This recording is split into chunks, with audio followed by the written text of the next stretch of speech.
Lee Young-nam, the main character, continues to live with his parents due to his inability to find a job. During his school years, he was a role model, smart and an active participant in the climbing club. However, now his interests are limited to working out on the pull-up bars, which has led the local residents to consider him an oddball. Despite this, he hasn't forgotten his past and carefully keeps all his climbing gear at home, much to the dismay of his sister, who regularly scolds him for it. Lee Young's mother's birthday is approaching, and they decide to celebrate it at the Cloud Garden, which is located near their home. However, Lee Young chose this place not because it is particularly beautiful or unique, but because his high school crush, Yuju, works there. When they meet, they decide to step aside to talk in private, which surprises Yuju, as she thought Lee Young had been avoiding her ever since she turned down his invitation to a date.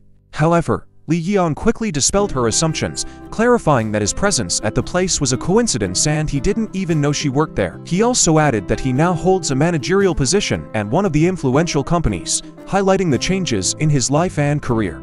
The evening continues, and as it gets late, the establishment's manager decides to let the staff go home, leaving only him and Yuju. However, as soon as the others leave, he starts showing her excessive attention, which clearly makes her uncomfortable. Yuju tactfully indicates that she is not interested in further interaction and would prefer to maintain only a professional relationship. Meanwhile, outside, a car is improperly parked, and the driver breaks the key in the lock. As he exits the vehicle, he accidentally opens several valves, causing strange smoke to escape from the car. This smoke has an immediate effect on everyone who finds themselves in its cloud. Within just a few minutes, the gas begins to fill most of the street, and the commotion from the incident reaches the place where the celebration is taking place. Suddenly, a gas canister crashes into the wall, and all the guests begin to hastily leave the building. They notice a column of gas moving in their direction. Yuju urges everyone to go back inside the building, but Lee tries to find his sister, who is still in her car. As she attempts to get out, she accidentally trips and takes several breaths of the gas-laden air. Lee Yeon immediately rushes to her and leads her back into the building,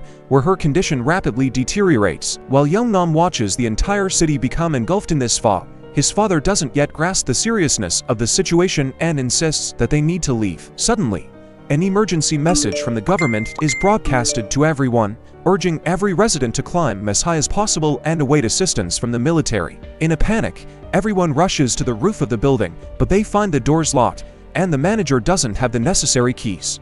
Because of this, many head to the lower floors in search of the keys. Meanwhile, on television, it is being broadcast that anyone forced to enter the gas cloud must use a gas mask, which is effective for only about 15 minutes. It is also emphasized that all parts of the body must be covered to prevent the gas from coming into contact with exposed skin. The news adds that there are so few helicopters available that rescue is only possible for those who can be spotted first. The only way to be saved is to become as noticeable as possible. But there's one problem. One of the managers took all the gas masks that were in the boxes. However, as soon as he heard that people were planning to look for the keys downstairs, he immediately changed his behavior. The manager turned around, brought some of the gas masks back, and decided not to descend into the gas. At this time, Young realizes that the door can only be opened from the outside, and the only way out is to break a window. After that, he asks for a rope to be brought to him. He wraps it around his waist, takes a running start, and jumps to the opposite roof. Upon landing, he immediately starts looking for possible places to secure himself. Soon, he realizes that he can't move any further because the rope has run out and won't allow him to proceed. As a result, he decides to remove the safety harness and climb further on his own. At this moment, he recalls his school days when he had to overcome obstacles. With a burst of effort, he grabs onto a statue. Just then, one of the statue's tusks breaks off, but he manages to hold on and climbs onto the roof. Afterward, he succeeds in opening the door, allowing everyone to get onto the roof. By this time, a helicopter begins to fly over them, but unfortunately, the pilot doesn't notice their presence. Then they get the idea to turn on their flashlights and signal SOS to attract the helicopter's attention. They start energetically waving their flashlights, creating bright light signals. Meanwhile, the news reports that the incident is connected to a person from the local laboratory.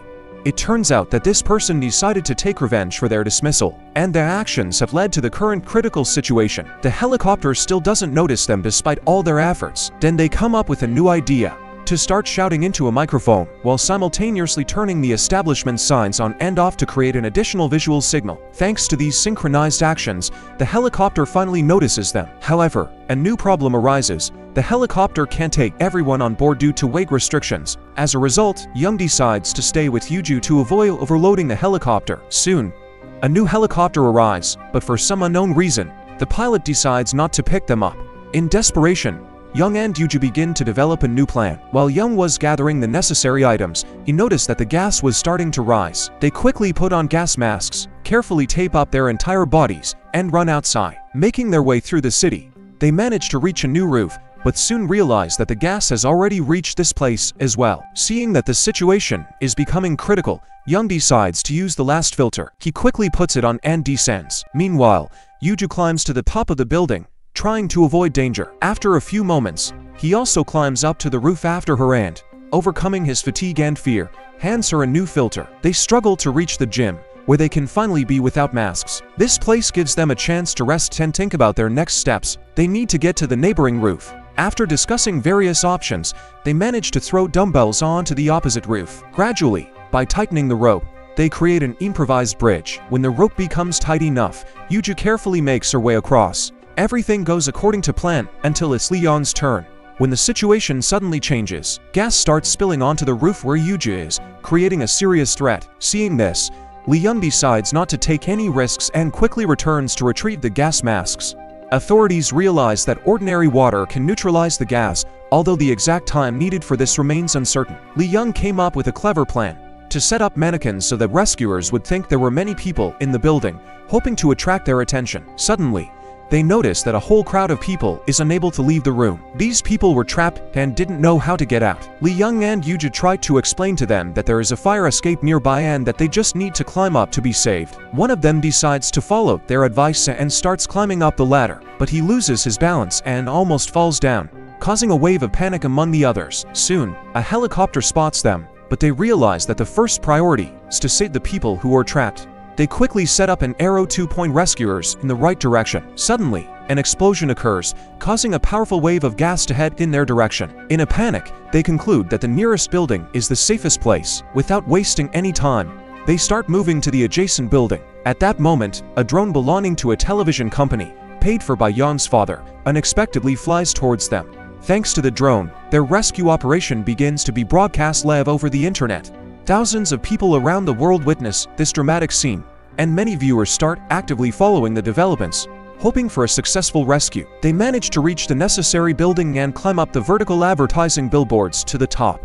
However, the problem is that the next building is too far away to simply jump to it. At this point, the drone broadcasting their rescue goes out of order, and the live feed is interrupted. Our heroes start hugging, finding comfort and support in each other.